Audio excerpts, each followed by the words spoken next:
সেনার প্রতি ভারতের প্রতি নিদর্শন আছে, মানে ভারতেকেও ইন্ডিকেশন দেওয়া আছে, শেখ হাসিনাকেও ইন্ডিকেশন দেওয়া আছে, এবং জেনারেল আজিজ সহ যে সমস্ত কুশীলবরা ভার্চুয়ালি 2008 সালের পর থেকে শেখ হাসিনাকে একটা অসাংবিধানিক এবং অবৈধ প্রক্রিয়ার মাধ্যমে ক্ষমতায় রেখেছে এবং এখনো রাখছে বা রাখার সহযোগিতা করছে, তাদের প্রতি মেসেজ।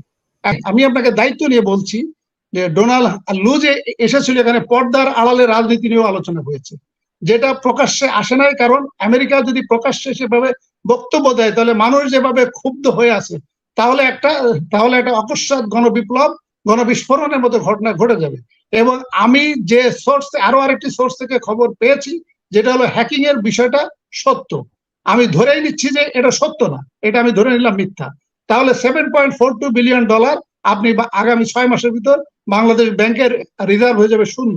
তো শূন্য হলে the country will turn into Sri Lanka and Pakistan. ভদ্রলোক একটু কবি সাহিত্যিক মানুষ, তা উনি সাধারণত ওনার বাচ্চাকে স্কুলে নিয়ে যায় ওনার ওয়াইফ। তা এখন ওনার ওয়াইফ যখন স্কুলে নিয়ে যায় তখন ওনার পাশের বাসার ফ্ল্যাটে এক ভদ্র মহিলার সাথে উনি এক্সট্রা ম্যারিটাল অ্যাফেয়ার্সে জড়িয়ে যায়।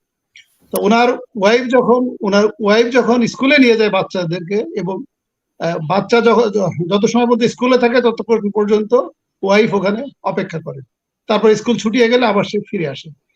এবং যখন ওর ওয়াইফ চলে যায় ওই সময় ওনার পাশের ফ্ল্যাটের যে ভদ্র মহিলার সাথে এক্সট্রা ম্যারিটাল অ্যাফেয়ার্সে জড়িত, তখন তারা একসাথে কথা বলে। হঠাৎ করে একদিন বাচ্চাকে স্কুলে দিয়ে অকস্মাৎ ওনার ওয়াইফ কোন একটা কাজে বা কোন একটা জিনিস ভুলে রেখে গিয়েছে, বাসায় রিটার্ন এসেছে। আসার পরে তখন উনি এই অবস্থায় ওনার স্বামীকে দেখতে পেয়েছেন। এটা দেখতে পাওয়ার পরে তখন ওই ভদ্র মহিলা, আমাদের যেটা বাঙালি মেয়েদের যে স্বভাবজাত যে বৈশিষ্ট্য, এটি দেখার পরে সে তার মাথাকে স্থির রাখতে পারে নাই, তার ব্রেনকে স্থির রাখতে পারে নাই। উনি মানে বাংলা ভাষায় যেভাবে গালি দেওয়া যায় সে সমস্ত অকথ্য ভাষায় তাকে গালি দেওয়া স্টার্ট করতে করতে তখন ভদ্র লোকের কিন্তু কোনো 19-20 নাই, কোনো আকার বিকার নাই, কারণ উনি তো একটু কবি সাহিত্যিক মানুষ। তো তখন উনি এই গালাগালি শোনার পরে তখন বলছে, ওগো তুমি না আমার প্রাণপণ স্ত্রী? তো তখন সে বলছে, হ্যাঁ তোর প্রাণপণ স্ত্রী। তো বলে, তোমাকে না আমি খুব ভালোবাসি, তুমি না আমাকে খুব ভালোবাসো? তো যদি তোমাকে আমি এত ভালোবাসি, তুমি যদি আমাকে এত ভালোবেসে থাকো, তাহলে তুমি আমাকে যে ভাষায় কথা বলছো, যে ভাষায় গালি দিচ্ছ, এটি কি কোনো প্রেমিক প্রেমিকার ভাষা হতে পারে? এখন ওই যে বক্তব্য হচ্ছে, মানে কৌতুকের উদ্দেশ্য হলো, অর্থটা হচ্ছে তিনি যে অনৈতিক কাজটা করছেন এইটা তার কাছে প্রায়োরিটি বিষয় না। তার প্রায়োরিটিটা বিষয় হচ্ছে যে তার বউ তাকে খারাপ ভাষায় গালি দিচ্ছে, তাকে বাংলা ভাষায় যে সমস্ত অশ্রাব্য গালি আছে সেই গালি দিচ্ছে, সেটাকে তিনি প্রায়োরিটি দিচ্ছেন। আমার প্রফেসর ফরাদ ভাই, জেনারেল আজিজ সাবেক সেনাপ্রধান, ওনার স্যাংশনের বিষয়টা যেভাবে অবজ্ঞা করে কথা বলছে, উনি ইস্যু নিয়ে আসছেন ইসরায়েলের প্রধানমন্ত্রী, উনি ইস্যু নিয়ে আসছেন ইব্রাহিম রাইসি, উনি ইস্যু নিয়ে আসছেন উপজেলা নির্বাচন, বা এই সমস্ত বিষয়াদি এনে এই বিষয়টাকে উনি খুব হালকা করে দেখছেন বা দেখানোর চেষ্টা করছেন।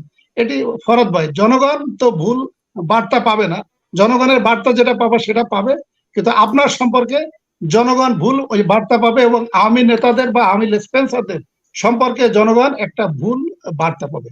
এখন আপনি আসেন, আমাকে যে প্রশ্নটা করলেন যে জেনারেল আজিজের উপর যে স্যাংশন দেওয়া হয়েছে, এই স্যাংশনের ইম্পর্টেন্সটা কি? এই স্যাংশনের ইম্পর্টেন্সটা হচ্ছে যে এটি আসলে ঝিকে মেরে বউকে শেখানোর মতো। এবং আপনি যদি এটা গভীর বিশ্লেষণ করেন, আমি একজন বিশ্লেষক হিসেবে দেখি এখানে তিনটি অর্থ আছে। একটি হচ্ছে এই স্যাংশনের প্রতি ভারতের প্রতি নিদর্শন আছে, মানে ভারতেকেও ইন্ডিকেশন দেওয়া আছে, শেখ হাসিনাকেও ইন্ডিকেশন দেওয়া আছে, এবং জেনারেল আজিজ সহ যে সমস্ত কুশীলবরা ভার্চুয়ালি 2008 সালের পর থেকে শেখ হাসিনাকে একটা অসাংবিধানিক এবং অবৈধ প্রক্রিয়ার মাধ্যমে ক্ষমতায় রেখেছে এবং এখনো রাখছে বা রাখার সহযোগিতা করছে, তাদের প্রতি মেসেজ।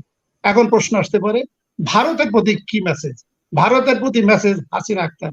আমি কিন্তু আপনার টক শোতে আমি বলেছিলাম, এর আগেও কিন্তু আমি বলেছি যে ভারত বলছি, আমেরিকা কিন্তু তার পররাষ্ট্র নীতিতে বা বাংলাদেশের গণতন্ত্রের বিষয়ে বা বাংলাদেশে তাদের যে স্বার্থ, এই স্বার্থের বিষয়ে তারা কিন্তু এক চুলো কিন্তু নড়ে নেই। বাট তারা একটা অ্যাডজাস্টমেন্টের কারণে তারা একটু সময় নিচ্ছে, কারণ অন্য দেশে যে সমস্ত স্যাংশন দিয়েছে সেটিও কিন্তু ইমিডিয়েটলি ইলেকশনের পর কিন্তু ঘটে না। বাট আলটিমেটলি তারা যেটা করে সেটা কিন্তু তারা করে ছাড়ে। এখন আমি আপনার টক শোতে কিন্তু আমি বলেছিলাম যে ভারত বিজেপি পাওয়ারে আছে গত 10 বছর ধরে।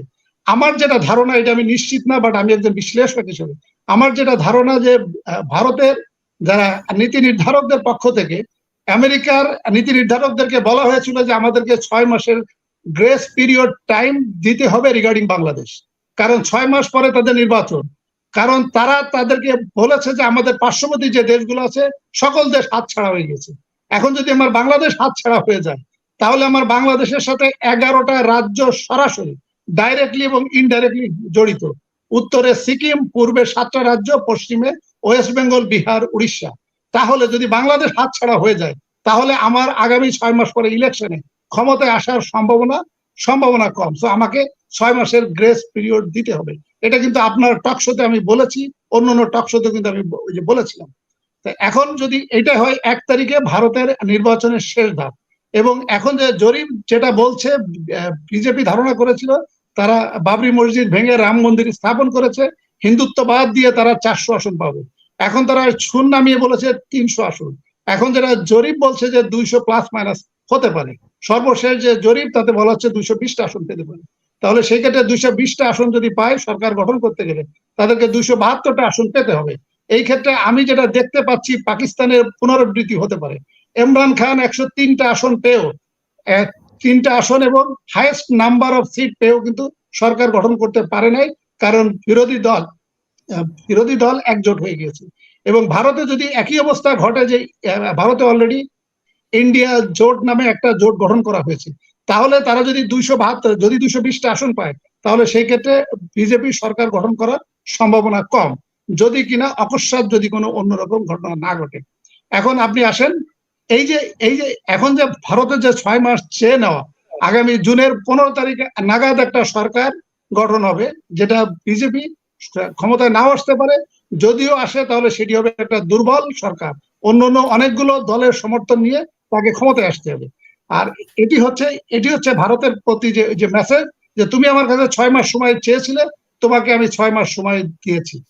এখন আপনারা দেখেন গত 1 সপ্তাহ আগে ডোনাল্ড লু আসলেন কি ডোনাল্ড লু এসে উনি স্বচক্ষে এবং সশরীরে এসে উনি দেখলেন বাংলাদেশের জনগণের পালস, উনি এসে দেখলেন বাংলাদেশ ব্যাংকের রিজার্ভের অবস্থা, উনি এসে দেখলেন বাংলাদেশের অর্থনৈতিক অবস্থা, বাংলাদেশের রাজনৈতিক অবস্থা, বাংলাদেশের নির্বাচনের অবস্থা। এবং এখন যেটা বাংলাদেশ ব্যাংকের যে অবস্থা, তাতে সরকারের ভাষ্য অনুসারে $13.22 বিলিয়ন আছে সরকারের ভাষ্য, এবং ডক্টর দেবপ্রিয় ভট্টাচার্যের যে বক্তব্য তাতে $5.8 বিলিয়ন আরো ডিউজ আছে। সেই ক্ষেত্রে যদি $8 বিলিয়ন তো দেওয়া লাগবে, এটা যদি ডিউজ হয়ে গিয়েছে, সেই ক্ষেত্রে আপনার আছে $7.42 বিলিয়ন। এবং আমি যে আরেকটি সোর্স থেকে খবর পেয়েছি, যেটা হলো হ্যাকিং এর বিষয়টা সত্য। আমি ধরেই নিচ্ছি যে এটা সত্য না, এটা আমি ধরে নিলাম মিথ্যা। তাহলে $7.42 বিলিয়ন আপনি আগামী 6 মাসের ভিতর বাংলাদেশ ব্যাংকের রিজার্ভ হয়ে যাবে শূন্য। তো শূন্য হলে the country will turn into Sri Lanka and Pakistan. সেই ক্ষেত্রে ভারত বলছি আমেরিকা যে সমস্ত দেশে মাঝে মাঝে তারা নীতি বদলায়, এবং আমেরিকার ইলেকশনের আগে যে অবস্থাটা ছিল, এখন কিন্তু ইলেকশনের পরে এই অবস্থা নাই। আমেরিকাও ভালো করে বুঝতে পেরেছে যে শেখ হাসিনা ইলেকশনের মাধ্যমে ক্ষমতার পরিবর্তন, সেনা অভ্যুত্থান, জুডিশিয়াল অভ্যুত্থান, রাজনৈতিক নেতৃত্বে গণ অভ্যুত্থান 4টি বন্ধ করে দিয়েছে। এখন অর্থনৈতিক অভ্যুত্থান শেখ হাসিনা সামাল দেওয়া তার জন্য খুব ডিফিকাল্ট। সেই ক্ষেত্রে যদি জনগণের আন্দোলনে যদি সে ক্ষমতাচ্যুত হয়ে যায়, তাহলে আমেরিকা বাংলাদেশের জনগণের সমর্থনটা পাবে না। এটি একটা ইস্যু। এই কারণে আমেরিকা শেখ হাসিনাকেও একটা মেসেজ দিয়েছে। আমি আপনাকে দায়িত্ব নিয়ে বলছি যে ডোনাল্ড লু যে এসেছিল, এখানে পর্দার আড়ালে রাজনীতি নিয়েও আলোচনা হয়েছে, যেটা প্রকাশ্যে আসে নাই। কারণ আমেরিকা যদি প্রকাশ্যে সেভাবে বক্তব্য দেয়, তাহলে মানুষ যেভাবে ক্ষুব্ধ হয়ে আছে, তাহলে একটা অকস্মাৎ গণবিপ্লব, গণবিস্ফোরণের মতো ঘটনা ঘটে যাবে। এবং আমেরিকা গত 5 বছর ধরে, বিশেষ করে 2018 সালের পর থেকে, আমেরিকা শেখ হাসিনাকে অ্যামিকেবল সলিউশনের জন্য বারবার তাকে সময় দিয়েছে, এখনো দিয়ে যাচ্ছে। এই জেনারেল আজিজের এই স্যাংশনকে দিয়ে শেখ হাসিনাকে একটা মেসেজ দেওয়া যে আপনি যদি এখনো অ্যামিকেবল সলিউশনে না যান, তাহলে বিশ্বের স্বৈর শাসকরা যে করুণ পরিণতিতে ক্ষমতাচ্যুত হয়েছে, আপনাকে কিন্তু ওই পরিণতি বরণ করতে হতে পারে।